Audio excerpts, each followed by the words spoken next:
Vous vous réveillez avec le cou bloqué, avec l'incapacité de bouger. C'est handicapant, c'est douloureux, c'est gênant, vous ne pouvez plus rien faire.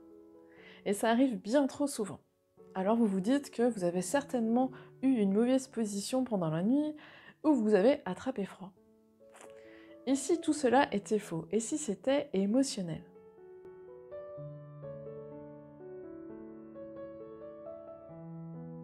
Bonjour, je suis Audrey May, kinésiologue et traductrice de bébés. J'accompagne toutes les personnes du nourrisson à l'adulte qui souhaitent se libérer de tout leur stress pour vivre une vie heureuse et épanouie. Dans cette vidéo, je vous explique toutes les raisons émotionnelles qui peuvent générer un torticolis.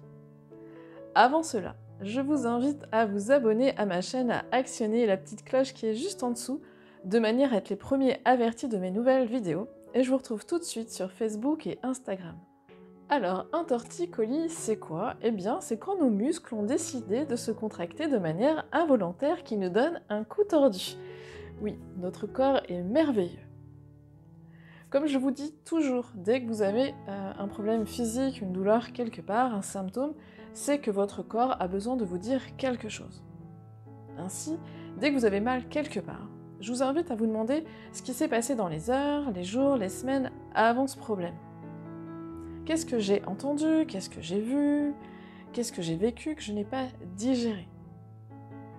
Et dès que vous avez identifié la raison ou les raisons, je vous invite à écrire, à le formuler. En effet, tout ce qui ne s'exprime pas s'imprime. Donc plus vous allez exprimer des choses, plus vous allez écrire ce que vous ressentez à l'intérieur de vous, plus ça va apaiser tout ce qui se passe à l'intérieur de vous. Et oui, parce que derrière le torticolis, il peut y avoir plusieurs raisons émotionnelles.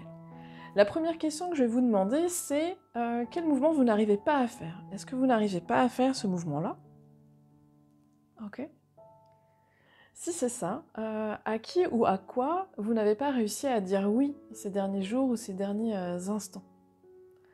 Si à l'inverse, vous n'arrivez pas à faire un mouvement de droite à gauche et de gauche à droite, on est sur un non. Donc à qui ou à quoi vous n'avez pas réussi à dire non. Donc ça peut être déjà une première astuce pour vous donner certains détails qui vous permettent de dire voilà, est-ce que j'ai pas réussi à dire oui? Est-ce que j'ai pas réussi à dire non?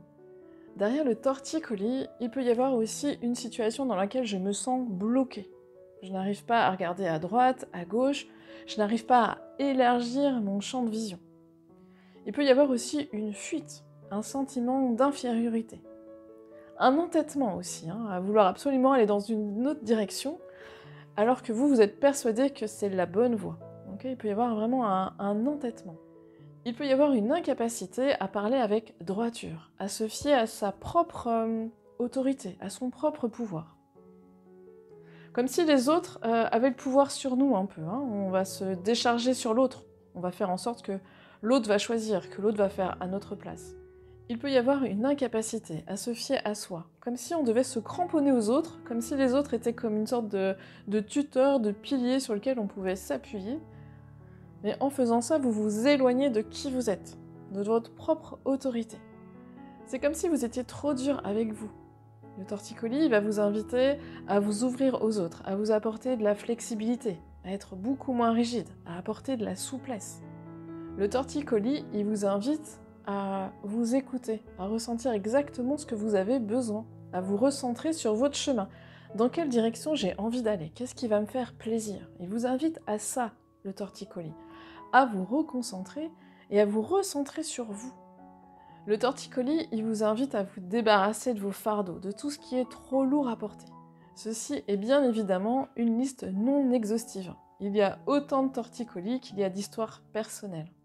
Cette vidéo, elle ne remplace pas une consultation chez votre médecin généraliste. Alors, quoi faire en cas de torticolis? La première des choses à faire, c'est de mettre du chaud sur la région qui vous fait mal. Vous pouvez demander à être massé, il peut y avoir aussi des automassages. Dès que vous sentez que vous avez des tensions, vous allez pouvoir placer vos mains, appuyer de manière plus ou moins forte et de faire des cercles dans un sens et dans l'autre. Ça peut être aussi de faire des mouvements d'assouplissement au niveau du cou, dans toutes les directions, de faire des étirements, dès que cela est possible, vraiment avec douceur. Est-ce que la kinésiologie peut vous libérer et vous soulager de vos torticolis à répétition? La réponse est oui, tout comme les thérapies qui permettent d'allier et le corps et l'esprit. Comme je le dis toujours, tout est possible, même ce que nous croyons impossible. Alors je vais vous souhaiter la plus belle des journées et je vous dis à très bientôt.